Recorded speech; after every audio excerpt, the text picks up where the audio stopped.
तो इस एपिसोड हम देखने वाले हैं कि डोरेमोन किडनैप हो जाता है और उसके साथ क्या होता है। Let's go. मूवी शुरू होती है और हम 22वीं सदी में डोरेमोन को देखते हैं। डोरेमोन भागकर अपनी क्लास पार्टी में जा रहा था। डोरेमोन को उस पार्टी में इनवाइट किया गया था। डोरेमोन उस पार्टी में जा रहा था लेकिन कोई उसको फॉलो भी कर रहा था। जब वो अपनी पार्टी में पहुंच गया था तो उसको पावरमोन मिलता है। डोरेमोन उससे मिलता है। पावरमोन बोलता है कि वो यहाँ का सबसे चालाक रोबोट है। डोरेमोन तो अपनी क्लास में फेल हो गया था। तभी एक बच्चे के हाथ से गुब्बारा छूटकर उड़ जाता है। पावरमोन अपना गैजेट निकालकर उस गुब्बारे को पकड़कर बच्चे को वापस कर देता है, जबकि डोरेमोन तो अभी तक अपना गैजेट निकाल रहा था। डोरेमोन की हालत देखकर पावरमोन बोलता है कि तुम्हें अपने आप को रिपेयर करवाना चाहिए। डोरेमोन क्लास पार्टी में आता है जहाँ पर वो एक पिंक रोबोट को देखकर वापस बाहर आ जाता है जो कि डोरेमोन की दोस्त हुआ करती थी। फिर हम नोबिता को देखते हैं जो बाहर खेलने जा रहा था लेकिन उसकी मॉम उसे रोक लेती है। फिर नोबिता देखता है कि कल तो डोरेमोन की बर्थडे है तो वो इसके लिए गिफ्ट लेने का सोचता है और बाहर जाकर एक डोरा भी खरीदता है। रास्ते में उसको उसके दोस्त मिल गए थे। वो उनको बोलता है कि कल डोरेमोन का बर्थडे है और मैंने उसके लिए एक तोहफा लिया है और बोलता है डोरेमोन अपने बर्थडे के लिए खुश नहीं है। उसने मुझे एक बार बताया था कि उसे एमएस फैक्ट्री में बनाया गया था। जब वो तैयार हो रहा था तभी उस पर बिजली गिरती है और उसका एक स्क्रू टूट जाता है जिसकी वजह से डोरेमोन की क्वालिटी बाकियों से कम थी और वो किसी भी चीज में अच्छा ना था। वो हर चीज खराब करता था। उसको अपना मालिक भी ना मिल पाया। लेकिन फिर एक छोटे बच्चे शिवाशी ने उसको सिलेक्ट किया। इसके बाद डोरेमोन काफी खुश हुआ और डोरेमोन शिवाशी का ख्याल रखता है। फिर हम डोरेमोन को देखते हैं जो कि एक प्लेग्राउंड में था। तभी उस पर एक रोबोट हमला कर देता है। डोरेमोन वहाँ से भागता है और उससे फाइट करता है लेकिन वो रोबोट डोरेमोन को पकड़ लेता है और उसको शॉक मारता है। उसके बाद वो रोबोट डोरेमोन को पकड़ लेता है। यहाँ पर नोबिता और उसके दोस्त काफी खुश थे और डोरेमोन की बर्थडे पार्टी का प्लान कर रहे थे। तभी वहाँ पर डोरेमी और शिवाशी आ जाते हैं। डोरेमी बोलती है डोरेमोन किडनैप हो गया है तो वो सभी लोग फ्यूचर के पुलिस डिपार्टमेंट में आ जाते हैं और वहाँ पर डोरेमोन के गुम होने की रिपोर्ट देते हैं। उसके बाद वो सब शिवाशी के घर आ जाते हैं और वो लोग टीवी पर रोबोट किडनैपिंग की न्यूज़ देखते हैं। ये किडनैपर्स रोबोट को किडनैप करते हैं और बाद में उनको सेल कर देते हैं, जिसको सुनकर सब परेशान हो गए थे।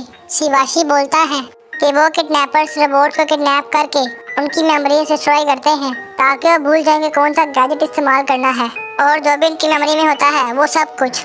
ये सुनकर नोबिता डर जाता है और बोलता है कि हम पुलिस की रिपोर्ट का इंतजार नहीं कर सकते। वो हमारा दोस्त है, हमें उसकी हेल्प करनी चाहिए।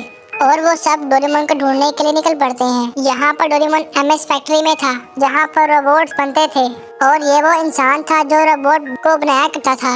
वो इंसान बोलता है कि मैंने सारे रोबोट्स को बिल्कुल ठीक बनाया था, बस तुम में एक खराबी आ गई थी। मैं तुम्हारे कलर और दिमाग को ठीक करूँगा ताकि तुम परफेक्ट बन जाओ। और बोलता है कि मैं 4 घंटों बाद तुम्हारा ऑपरेशन स्टार्ट करूंगा जब तुम्हारा बर्थडे होगा। यहाँ पर नोबिता और उसके दोस्त पावरमोन के पास जाते हैं। जियान और सुनियो गेम सेंटर में जाते हैं जहाँ नोबिता वगैरह पावरमोन के घर आ गए थे और उससे पूछते हैं क्या तुम्हें डोरेमोन का पता है। लेकिन पावरमोन को कुछ मालूम ना था और बोलता है चिंता मत करो, डोरेमोन किडनैप नहीं हुआ क्योंकि मार्केट में खराब रोबोट के पैसे नहीं मिलते।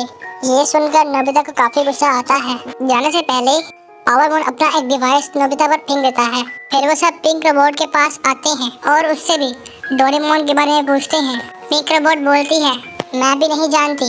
उसके बाद डोरेमी को शिवाशी का कॉल आता है कि मुझे यहाँ पर कुछ मिला है। वहाँ पर जंगल तबाह हुआ था। आ जाते हैं और लकड़ी से एमएस लिखा हुआ था। ये देख के वो काफी हैरान होते हैं।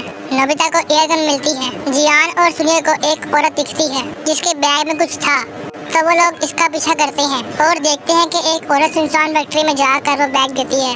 ये सब देख के वो काफी हैरान थे और उन लोगों को रोबोट किडनैपिंग का पता लग जाता है। वो लोग उसका पीछा करते हैं और एक कारखाने में आ जाते हैं और फिर डोरेमी को कॉल करके बताते हैं। लेकिन तभी वो किडनैपर जियान और सुनियो को पकड़ लेते हैं। लेकिन जियान और सुनियो ने वहाँ की लोकेशन बता दी थी। वो लोग उस जगह पर जाते हैं जहाँ पर जियान और सुनियो थे और अंदर जाते हैं जहाँ पर वो देखते हैं कि किडनैपर्स ने जियान और सुनियो को किडनैप कर लिया है। तभी नोबिता और डोरेमी आ जाते हैं लेकिन वो लोग भी पकड़े गए थे। लेकिन पावरमोन और पिंक रोबोट वहाँ पर पुलिस को लेकर आ गए थे और नोबिता और उनके दोस्तों को बचा लेते हैं। पावरमोन बोलता है कि मैंने गैजेट की मदद से तुमको ढूंढा। पुलिस सब रोबोट्स को बाहर निकालती है जिनको किडनैप किया गया था नोबिता डोरेमोन का वेट करता है, लेकिन डोरेमोन वहाँ पर ना था। फिर डोरेमी पावरमोन को MS दिखाती है। पावरमोन बोलता है, MS मात्सुशिबा फैक्ट्री। मैं समझ गया। डोरेमोन मात्सुशिबा फैक्ट्री में है, जहाँ पर रोबोट्स बनते हैं।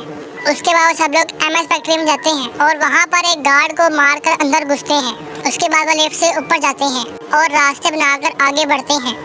कुछ रोबोट्स उन पर हमला करते हैं, लेकिन वो उनको पेल देते हैं। नोबिता वगैरह आगे बढ़ते हैं। आगे वो रोबोट आ जाता है। वो रोबोट शिजुका को पकड़ लेता है। शिजुका बोलती है, तुम जाओ नोबिता। नोबिता मान जाता है और आगे बढ़ता है। जियान सुनियो वगैरह भी आगे बढ़ रहे थे। नोबिता डोरेमोन के पास आ गया था, जहाँ पर वो इंसान डोरेमोन को चेंज करने वाला था।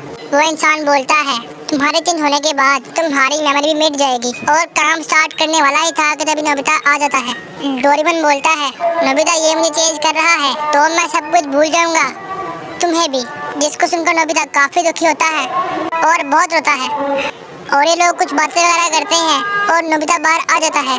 फिर उस इंसान को समझ आती है कि मेरे ख्याल से फैमिली बाकियों से इम्पोर्टेंट है, इसलिए मैं इस रोबोट को चेंज नहीं कर रहा। डोरेमोन तुम जा सकते हो।